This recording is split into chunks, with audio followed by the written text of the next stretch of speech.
بسم الله الرحمن الرحیم. رب اشرح لي صدري ويسر لي امري واحلل عقدة من لساني يفقهوا قولي. السلام علیکم ورحمت الله وبرکاتو. د الله تعالی سلامتی، رحمت او برکت دی په موږ او تاسو ټولو باندې. زه یم عبدالله. موږ باید همیشه د خلکو سره په ډیر انسانیت او خوش اخلاقۍ سره برخورد وکړو. دولت، رتبه، علم او ښایست باید زموږ په اخلاقو او برخوردو کې هیڅ بدلون رانه ولي او موږ باید همیشه ځان ډیر عاجزه او خدمتګاره وښایو او هیڅکله باید غرور او کبر ونه کړو. دا ځل ما ستاسو لپاره یو ډیر په زړه پورې پروګرام د کبر او غرور په هکله راوړی دی. راځئ چې یو ځای سره وګورو.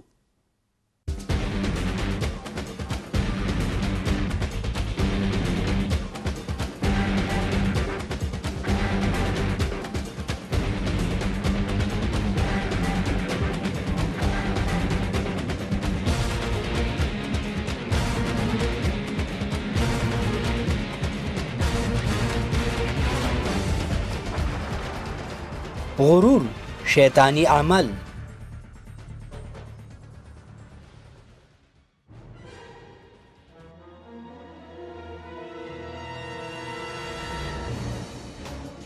پخوانی مصر. فرعون په خپل خلکو به ډیر ظلم او زیاتی کوو ترڅو خپل قدرت او واکمني وښایي. حامان د فرعون دوست چې هغه سره به یې تل مرسته کوله. قارون ډیر زیات مال او دولت خاوند. شلمه پیړۍ. هټلر چې خپل عکسونه یې په ټول جرمني کې بند کړي وو. موسولیني اخبار کمپنۍ به مجبورولې چې د هغې مغرورانه عکسونه چاپ کړي. ستالین خپل هغه کسان به یې وژل چې نه به یې کولی شو د خپل ځان څخه جوش وښایي. او ډېر داسې نور خلک وو چې پخوا اوسېدل او یو شی په هغو کې یو شان و او هغه غرور و.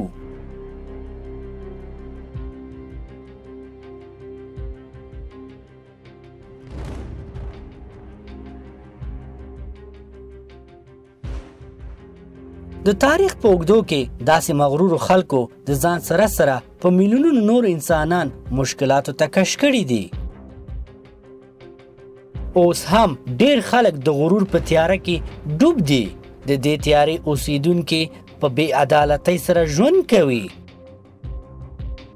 او همیشه خودنمایي کوي او غواړي چې خلک د هغوی تعریف وکړي او همیشه د خلکو په ژبه د هغوی نوم اوسي. او هر چیرې چې لاړ شي فکر کوي چې د ټولو نه هغه بهتره دی او هغه د ټولو نه ښه ښکاري او د ټولو نه کامیاب دی. داسې خلک دا کار په هر طریقه چې کوي او د هغوی دا فکر د هغوی په عملونو کې ښکاري. د هغوی دا عملونه صرف د ښودلو لپاره وي. د نورو نه سوځېدل، بدنیتي او غصه د هغوی په عملونو قبضه کړي او که د هغوی دا برخورد دوام پیدا کړي نو د داسې خلکو زړونه د قرآن د آیتونو نه ډیر ژر اوړي. غرور د شیطان عمل دی. الله تعالی په قرآن کې د شیطان غرور او د هغې نتیجه یعنی د الله تعالی د رحمت نه محروم کېدل موږ ته ویلي دي او د شیطان دې عمل ته یې لعنت ویلی. سوره صاد 28 سوره 1 نه تر 2 آیته پورې. هر کله چې ستا رب فرښتو ته دا وویل چې زه له خټې نه انسان جوړول غواړم، بیا هر کله چې زه هغه پوره جوړ کړم او د خپل اړخ نه روح پکې وپکم نو تاسو ټول هغه ته په سجده پریوځئ. نو ټولو فرښتو په جمع سجده وکړه خو یو ابلیس ونه کړه، ځان ته مغروره شو او کافر شو. الله تعالی پوښتنه ترې وکړه چې ای ابلیسه ته څه څیز هغې ته د سجده کولو نه منع کړې کوم چې ما په خپلو لاسونو جوړ کړی دی؟ آیا ته په غرور کې راغلی یا ته د لوی مرتبې خاوند یې؟ ابلیس وویل زه له ده نه غوره یم، زه تا د اور نه پیدا کړی یم او دا دې له خټې نه پیدا کړی دی. مؤمنان ایمان لري چې دا هر څه الله تعالی پیدا کړی دي او انسانانو باندې رحمت کړی دی او هغوی هیڅ کله بې ځایه غرور نه کوي او د الله تعالی شکر په ځای کوي د هر نعمت لپاره. هر څومره چې ښایسته، دولتمند، هوښیار او زړور اوسي د دې شیانو په بنسټ غرور نه کوي. په قرآن کې انسانیت د مسلمانانو یو مهم صفت ویل شوی دی.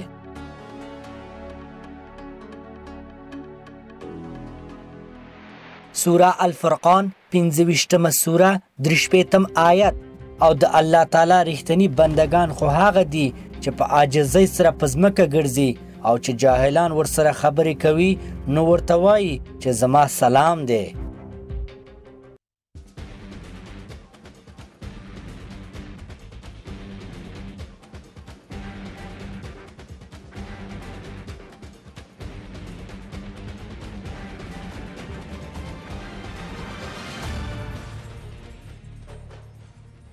د غرور وجه: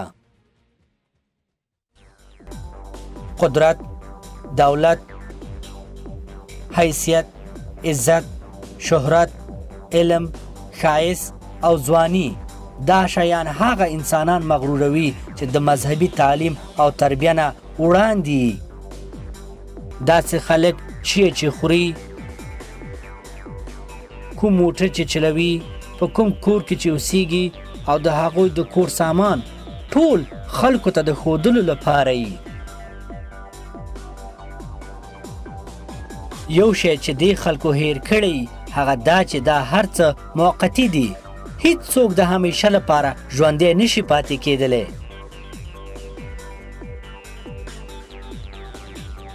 او د ژوند حالت همیشه هم یو شان نه وي.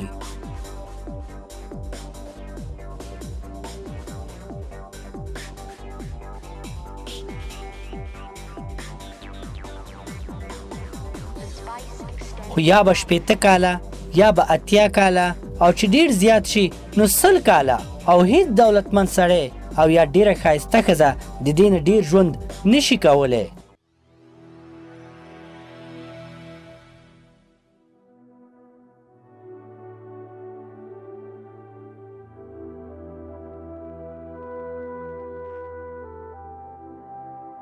او خامخا به مري هغه شی چې دوی هیر کړی و.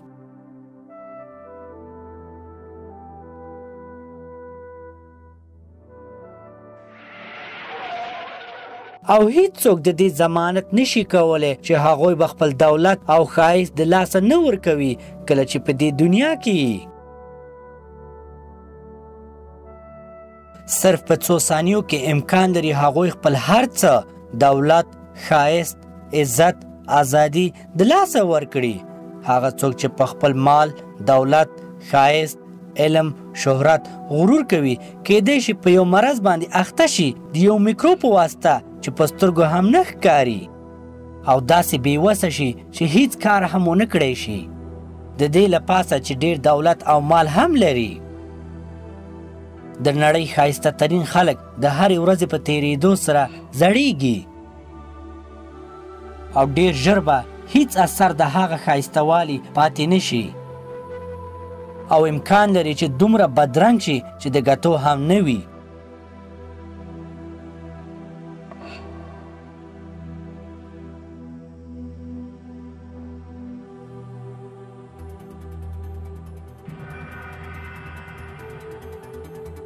هر شی چې انسان لري هغه د الله تعالی رضا ده.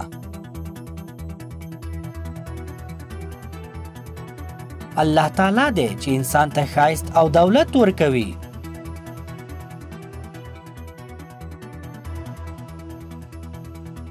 او الله تعالی قدرت لري چې چاله زیات او چاله کم ورکي. هر حالت امتحان دی تر څو وګوري چې څوک ښه عمل کوي. قدرت، اختیار، واکمني د غرور یوه وجه ده. ولی هغه کس به احمق وي چې د دې شیانو په وجه مغرور شي.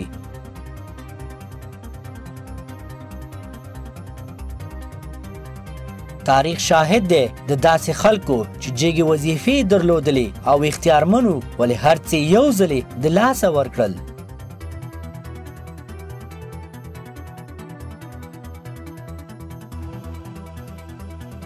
د دې دنیا قدرت او مال د ژوند د ختمېدو سره خلاصیږي او ډیر ضروری او پاتې شونکي شیان د مرګ پر راتلو سره ختمیږي. داسې هیڅ شی نشته چې موږ پرې غرور وکړو یا افتخار وکړو. د دې دنیا هر څه موقتي دي. په یو آیت د قرآن کې الله تعالی موږ ته فرمایي، سوره رعد 14 سوره 26 آیت، الله تعالی چاله چې وغواړي نو روزي ورله فراخه کړي او چاله چې وغواړي نو روزي ورله تنګه کړي او دوی د دنیا په ژوند خوشحالیږي او د دنیا ژوند د آخرت په مقابله کې اخیستل ډیر حقیره یعنی تاوانی سودا ده.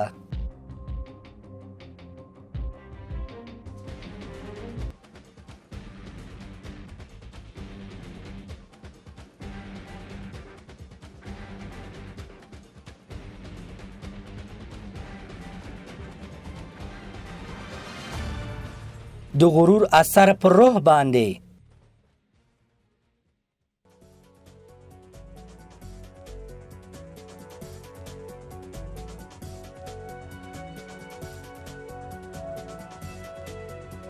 غرور انسان عصبي مریضیګانو باندې اخته کوي او همیشه بد برخورد کوي.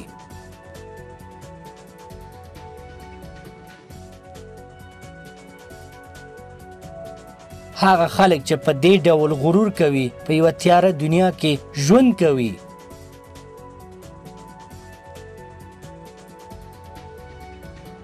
داسې یوه دنیا چې د هغې خلک همیشه په همدې فکر کې چې کومه غلطي ترې ونه شي.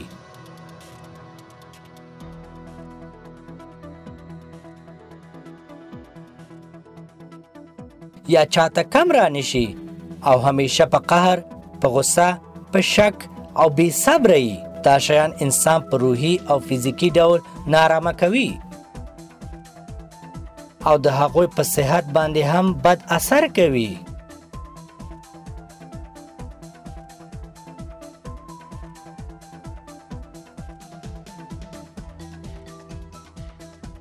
هغه خلک چې د نورو خلکو پرتله په ایمانی ډول کمزور یي د هغو نه دا تمه نه کیږي چې ښه خبره، ښه نصیحت یا مننه د چا نه وکړي او ډیره سخته ده چې هغوی سره څوک وخاندي یا ساعت یې تیر شي.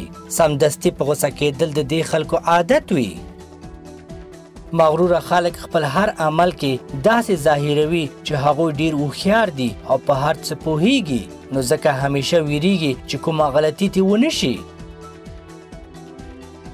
او ځان د نورو نه ښه ثابت کولو لپاره خپل هر عمل ته ډیر زیات متوجه یي.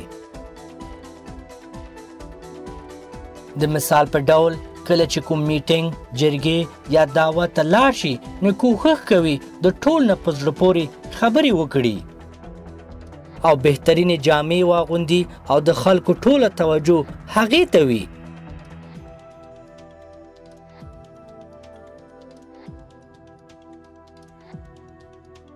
د هغوی عملونه هیڅکله رښتینی او اصلي نه وي او فکر کوي چې هغوی هیڅکله غلطي نه کوي او که څوک ورته ووایي چې غلطي دې وکړه نو فوراً کوښښ کوي ځان له هر قسم ملامتۍ څخه وباسي. د داسې خلکو حالت الله تعالی په یو آیت د قرآن کې داسې بیان کړی دی. سوره نساء 4 سوره 49 آیت. آیا تا د هغه خلکو حالت نه دی کتلی چې د خپل پاکدامنۍ په خپله تعریف کوي، بلکې الله چې د چا په هکله وغواړي نو پاکدامنه یې کړي او په هغوی به د پوټي قدر له زیاتی هم نه کیږي.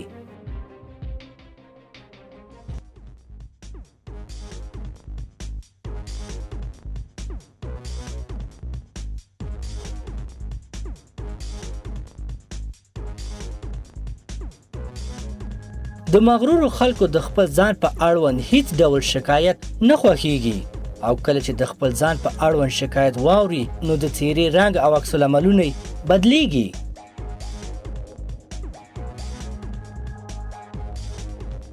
او د خپل نوم او شهرت په اړوند په تشویش کې کیږي.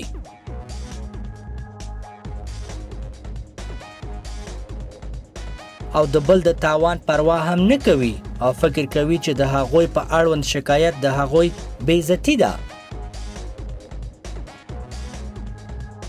او دا حالت فیزیکی او ایمانی نقص رسوي هغوی ته. او د هغوی عملونه طبي نه او په آواز کې هم بدلون راځي او ډیر زیات په تکلیف کې او هیڅ کله آرام او سکون نه مومي.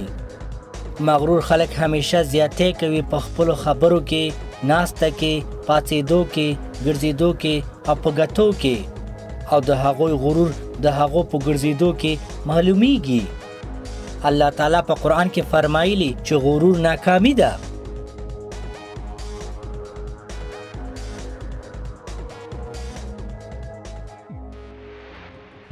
سوره الاسراء 18 سوره 20 آیت. او د ځمکې په مخ ایغ نیغ مه ګرځئ، ته خو نه ځمکه شلولی شي او نه په اوږدوالي کې غرونو ته رسېدی شي. مغروره خلک فکر کوي چې د هغوی هر شی د هغوی خپل شخصي دی، هغوی خپل ځان لپاره مهیا کړی دی.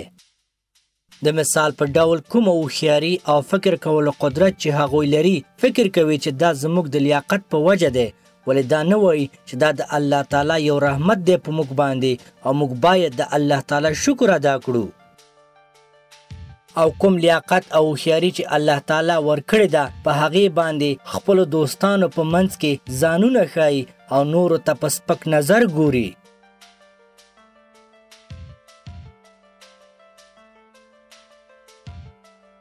د دې د خاطره مغروره خلک هیڅکله رښتیني او اخلاص والا دوستان نه لري او خپل هم هیڅکله د بل چا لپاره اخلاص او رښتینی مینه نه لري او همیشه هم دا غواړي چې خلک باید هغې سره په اخلاص مینه وکړي او باید د هغه محتاج اوسي. په خپل نظر کې د نور نه ځان جګ بولي. یو بل عمل د دې عملونو په نتیجه کې پیدا کیږي او هغه سوځېدل یا بدنیتي ده. داسې خلک د نورو د ښایست، تجربه، هوښیارتیا، مال، دولت او علم څخه سوځي او هغو ته په بدنیتۍ په سترګه ګوري. او که کوم محفل کې د هغوی نه جګ درجه کس موجود وي نو هغوی فوراً وځي او هغه ځای پرېږدي. د هغوی دا سوځېدل ښایي چې هغوی د نورو خلکو سره ژوند نشي کولی. د الله تعالی قهر په داسې خلکو وي چې غرور کوي. د مغرورو خلکو لاس ته هیڅ هم نه راځي بې له غم، یوازیتوب، ناکامي او مشکلاتو نه. او د داسې خلکو نه آخرت هم هیر وي. او د ټولو نه مهمه دا چې د الله تعالی محبت یې په زړه کې نه وي.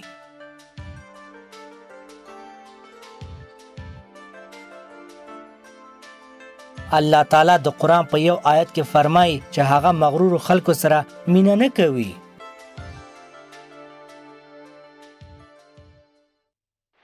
سوره لقمان 21 سوره 18 آیت. او خلکو ته خپل مخ مه پړسوه او په ځمکه باندې په غرور مه ګرځه. د الله تعالی مغروره فخر کوونکي خلک خوښ نه دي.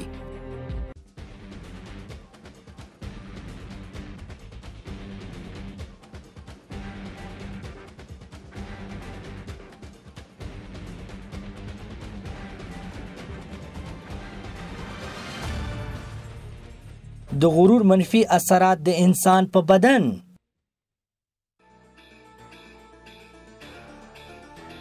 د غرور منفي اثرات نه صرف د انسان ایمان ته نقص رسوي بلکې جسمانی نقصانات هم رسوي.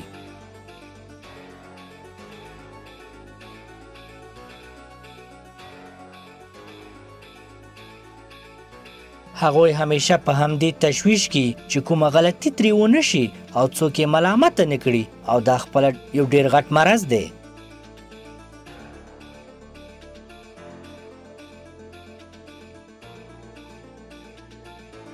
دا شیان د هغوی په بدن ډېر منفي اثرات کوي.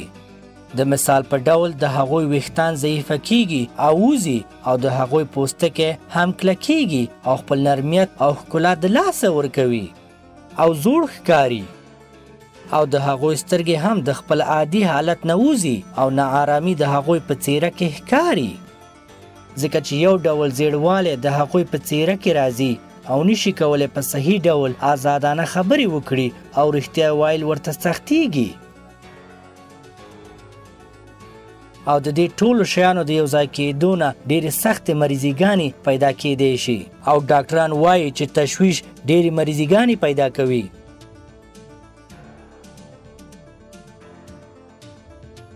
مغروره کس خپل ځان ته د ټول نه زیات تاوان رسوي.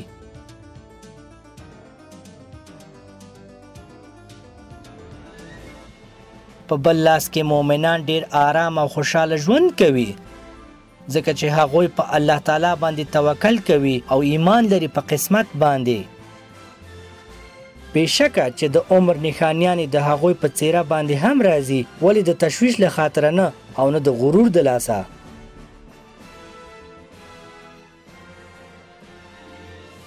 په دې ډول مؤمنان خوشحاله ژوند تیروي په دې دنیا او د هغې نه وروسته انشاءالله.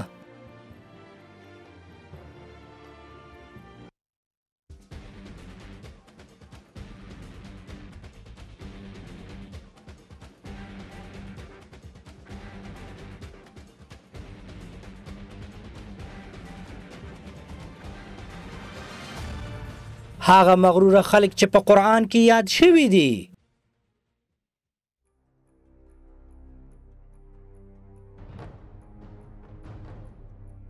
د تاریخ په اوږدو کې غرور د دولت، قدرت، حاکمیت، ظلم او زور پورې نښتی دی. دې مغرورو کسانو به په ډیرو خلکو ظلم او زیاتی کوو تر څو خپل خواهشات پوره کړي او نور باندې خپل حکم وچلوي.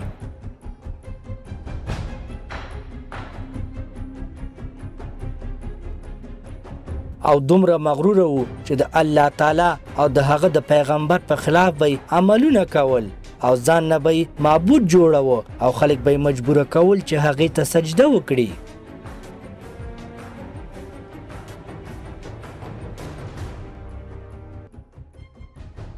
تاسو لیدی شئ چې مغروره حاکمانو د الله تعالی د آیتونو، پیغمبرانو او ایمان والاو په مقابل کې څومره مشکلات پیدا کړي دي په هر زمانه کې.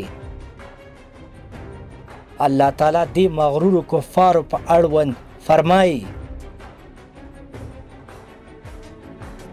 سوره غافر 40مه سوره 56 آیت: څوک چې بغیر د څه سند نه د الله تعالی د آیتونو په هکله جګړې کوي، کوم چې دوی ته د الله د طرف نه را رسېدلي وي، د هغوی په زړونو کې نور څه نشته خو تشه لویي پرته ده، خو هغوی دغه لویي ته هیڅ چیرې رسېدی نشي.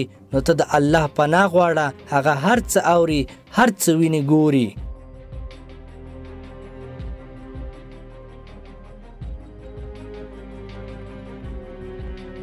د دې خلکو حالت په دې دنیا کې او په آخرت کې د خلکو لپاره په قرآن کې عبرت ویل شوی دی. یو د دې مغرورو حاکمانو نه چې د الله تعالی په خلاف را پاڅېدلی و د مصر پخوانی پاچا فرعون و. فرعون یو د مغرورترین اشخاصو نه و چې ژوند یې کوه.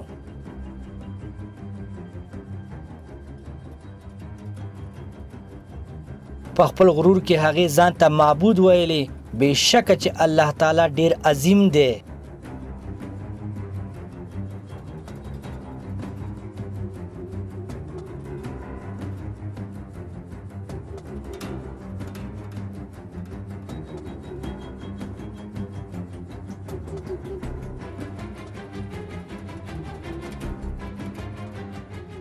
په خپل وخت کې هغې د غلامۍ یو ډېر ظالم سیستم د اسرائیل په اولاده جوړ کړی و.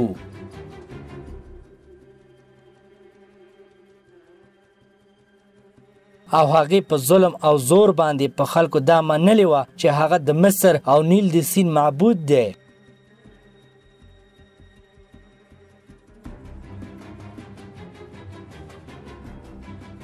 مال، دولت او اولاد د جګوالي او د نور د بهترۍ نشانی وه.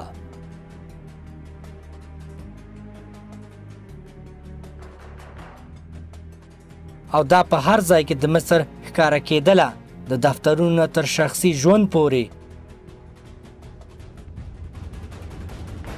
داسې پروګرامونه به یې جوړول چې 2 کسان به یې په جنګ اچول او ضعیفه کس باید مړ شوی وی. په قرآن کې الله تعالی فرمایي چې څرنګه فرعون غرور کې جګ شوی و. سوره الزخرف 43 سوره 51 آیت.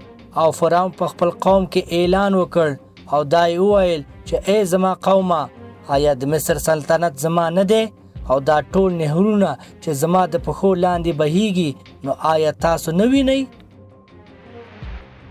سوره الزخرف 43 سوره 54 آیت. دغه شانې خپل قوم احمقان کړل، هغوی د ده په خبرو کې راغلل، بېشکه هغوی نافرمانه خلک وو.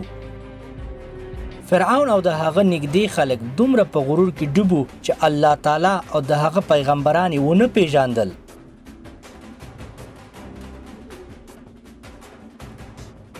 او دومره په غرور کې وو چې د الله تعالی په آیتونو او پیغمبر به ټوکې او خنداګانې کولې.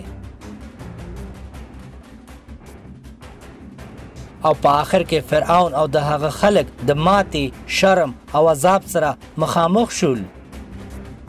فرعون نه ځان ته خپل مال او دولت د لاسه ورکړ، بلکې په هغه دنیا کې به هم په ډیر شدید عذاب کې گرفتار ای.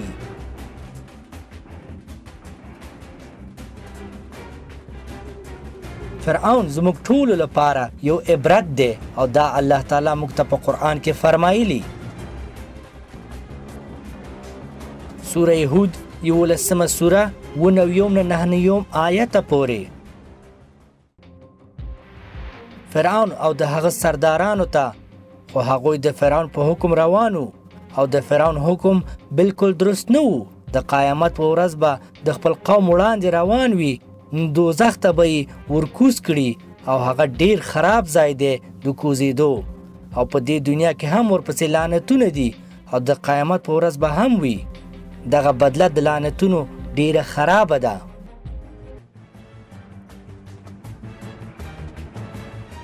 حامان. لکه څنګه چې موږ د قرآن نه پوهیږو، حامان د فرعون نږدې دوست او همکارو او د هغه په حکمونو به عمل کوو.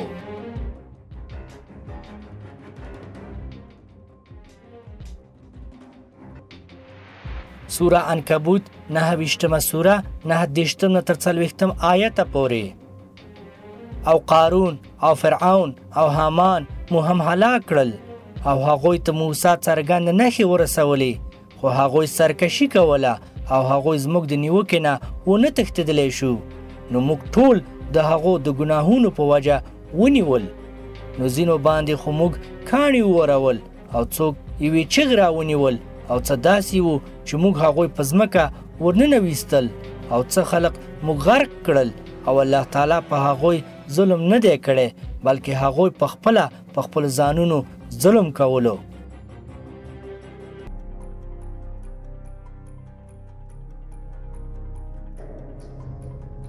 قارون.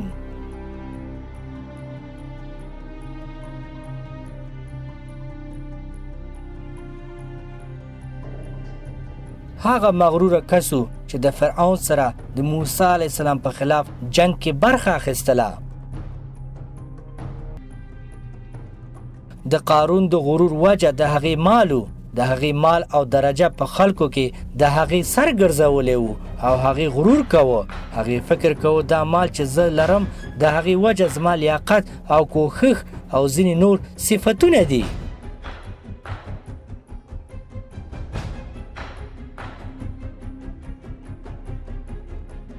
سوره قصاص 28 سوره 28 آیت. قارون وویل چې دا مالونه خو ماته زما د علم او زما د لیاقت په وجه راکړ شوي دي.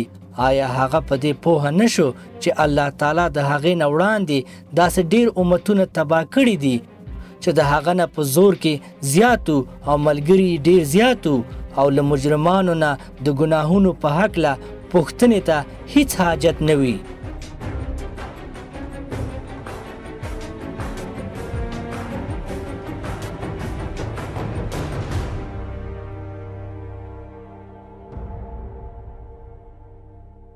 ولې د غرور د وجې نه هغه په نقص کې شي نه په ګټه کې، ځکه چې الله تعالی د هغې دولت او سرمایه د منځ نه ویوړله تر څو هغه خلک چې د مذهب نه لرې اوسیږي په هغه ایمان راوړي او شکر وباسي.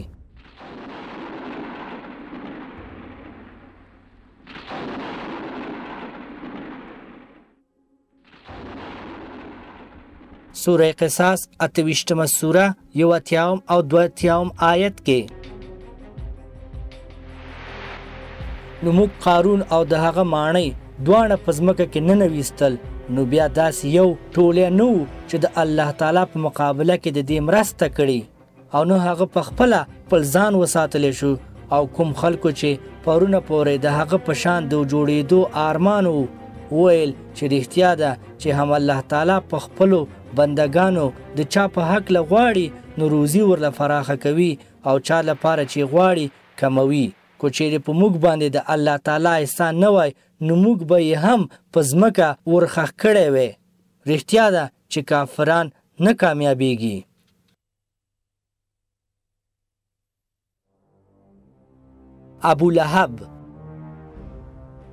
ابو لهب یو کافر د حضرت محمد صلی الله علیه وسلم د وخت، او هغه مشهور و د خپل غرور او تکبر له خاطره.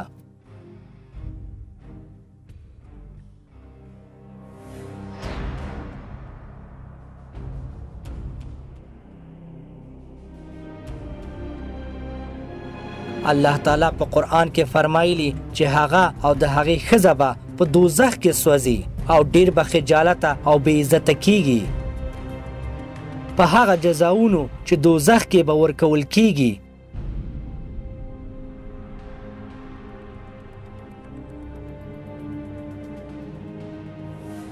د ابو لهب او د هغه د ښځې عملونه د نورو لپاره یو عبرت دی. الله تعالی په قرآن کې فرمایي سوره لهب 111 سوره د اول نه تر 5 آیته پورې. د ابو لهب لاسونه دې مات شي او هغه دې برباد شي، د هغه مال او د هغه ګټه د هغه هیڅ په کار را نغله، ژر به هغه شولناک اور ته وغورځېږي، او د ښځه هم چې خشاک یې اوچت کړی ګرځي د هغې په غاړه کې به یو مضبوط غښتلی پړی پروت وي.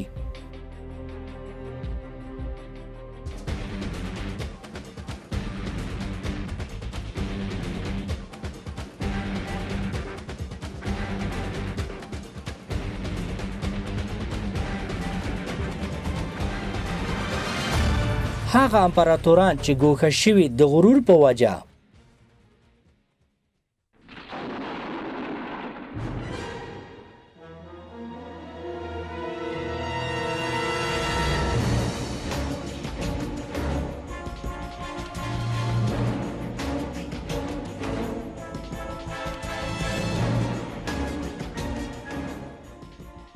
ظلم، ستم، تشویش او اوښکو شلمه پیړۍ د خپل څادر لاندې نیولې وه. د دې کارونو وجه ظالم امپراتورانو. ستالین، لینن، ماو، هټلر، موسالینی دا ټول کسان د منځ نه لاړل، نه صرف د دې له خاطره چې غلطې مفکورې او فلسفې لرلې، بلکې یو بل شی چې د هغو ټولو ترمنځ یو شانو، او هغه د هغوی بې ځایه غرور و.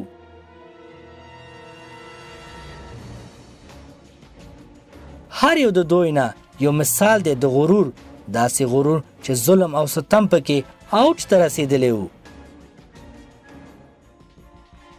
د دوی د هر یو مفکوره همدا وه چې د غریبانو لپاره په زړونو کې نفرت ډیر کړی.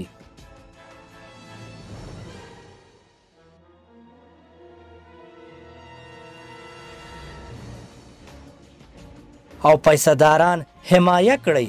غرور د هغوی د مفکورې یوه حصه وه.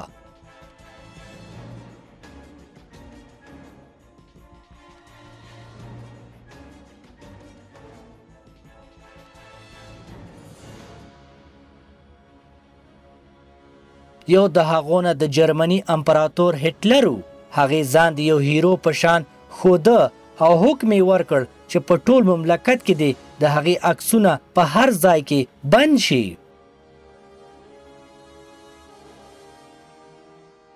د دې عکسونو مطلب دا و چې هغه خلکو ته ووایي چې هټلر هر وخت تاسو ویني.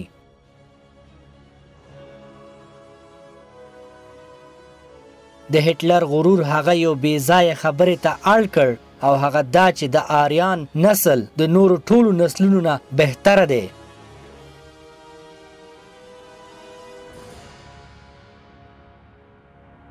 د هغې مطلب دا و چې نور ټول نسلونه د آریان د نسل نه جدا کړي او د دې لپاره هغې د هیڅ ډول ظلم او ستم نه لاس نه دی نیولی.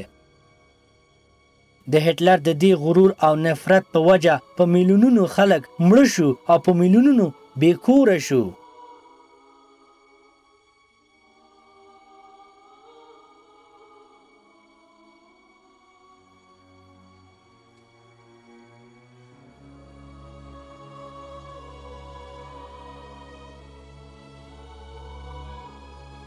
استالین د کمونستانو حاکم یو بل مثال د غرور دی.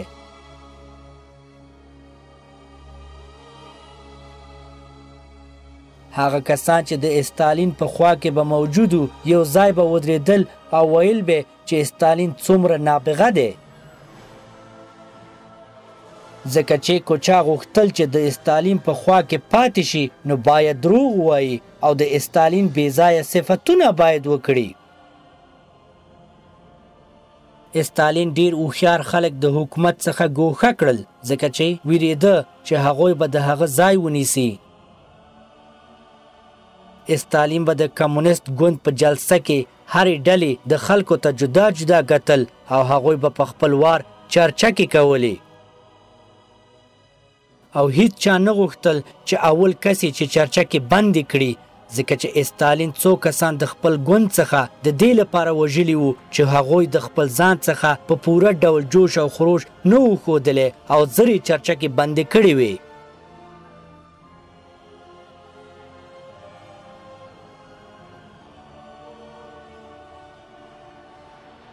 په همدې ډول موسولیني په ایټالیا کې خپل ځان د یو خاص شخصیت په توګه ښکاره کوه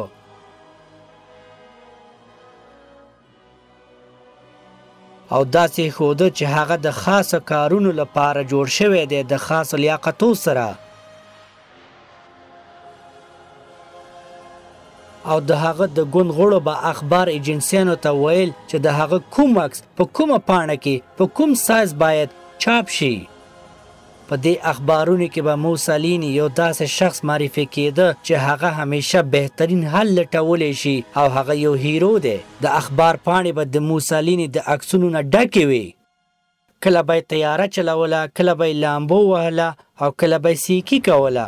د دې دروغینو تصویرونو نتیجه دا وه چې د هغې دوستان هم د هغې څخه ویرېدل. د موسولیني د غرور او تکبر خواهش ډیر جګ لاړه او خپل زړو دوستانو ته به هم اجازه نه ورکوله چې د هغې په مخ کې کینی او په ساعتونو به هغه خلک ولاړو.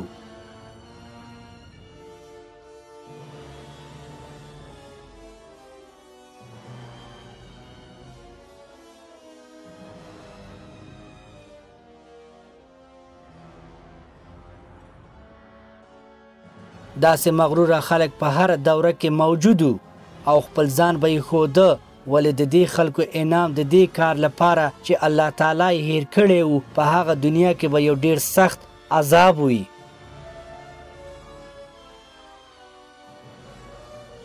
د داسو خلکو حالات په قرآن کې بیان شوي دي.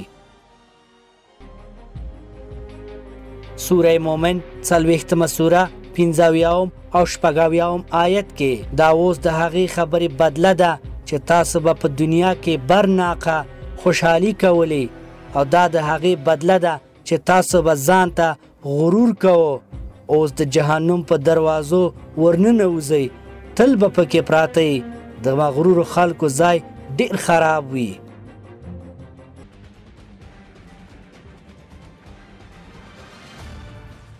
د ایمان والا او انسانیت په دې فلم کې موږ او تاسې د مغرورو خلکو ایمانی او فزیکي نقصانات ولیدل چې په تاریخ کې موجود دي او د هغې نتیجه په دې خلکو څنګه وه هم موږ ولیدله.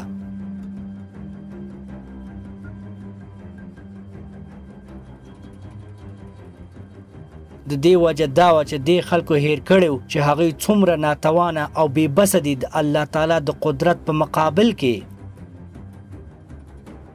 دې خلکو چې په غرور کې الله تعالی هیر کړی و او خپله شای قرآن ته اړولې وه په دې دنیا او په هغه دنیا کې به جزا ورکول کیږي. د هغوی دې غرور هغوی ته په دې دنیا کې هیڅ فایده ونه رسوله. الله تعالی په قرآن کې فرمایي سوره لقمان 21 سوره 1 آیت او څه وخت چې د هغې په وړاندې زموږ آیتونه ولوستل شي نو دی ترېنه په غرور سره مخ واړوي لکه چې هغې هیڅ اورېدلې نه وي لکه چې غوږونه یې درانه وي. نو ای پیغمبره د دردناک عذاب زیری ورته ورکړه.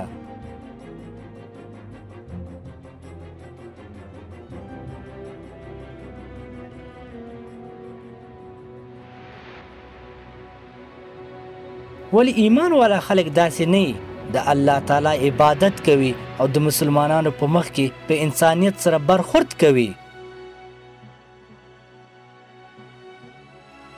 او خپل بېبسي د الله تعالی په مخ کې احساس کوي او هغوی خپل مال، دولت، ښایست او علم د نورو نه په برترۍ کې نه حسابوي او پوهیږي چې دا ټول شیان د الله تعالی رحمتونه دي او شکر وباسي د الله تعالی نه د هغه مال، دولت، ښایست او علم لپاره چې هغې ورکړي دي او داسې فکر نه کوي چې دا شیان د هغوی خپل دي بلکې الله تعالی ورکړي دي د دې لپاره چې هغوی امتحان کړي په آسانه او سخت وخت کې. یو مسلمان عالم د غرور او انسانیت په اړوند داسې وایي هغه څوک چې په خپل ځان باندې مین وي په عذابونو اخته کیږي او مشکلاتو سره مخامخ کیږي او څوک چې په خپل ځان مین نه وي خوشحالي پرې راځي او رحمتونه ورباندې وریږي.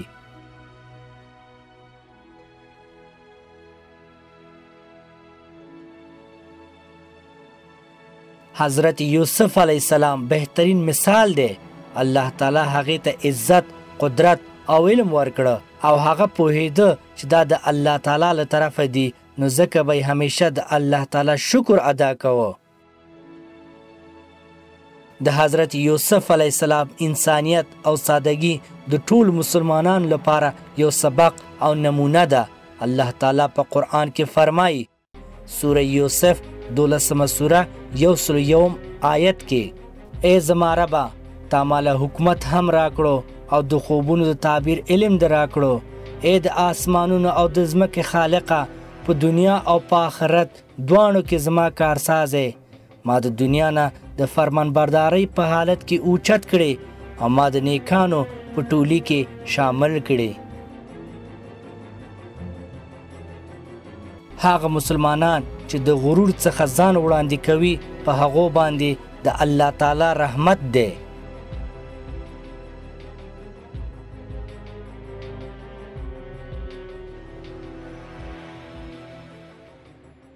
سوره قصاص 28 سوره 3 آیت دا د آخرت کور موږ هغه خلکو لپاره مقرر ساتلی دی چې په ځمکه کې تکبر او فساد کول نه غواړي او آخرت خو هم د پرهیزګارانو ښه دی.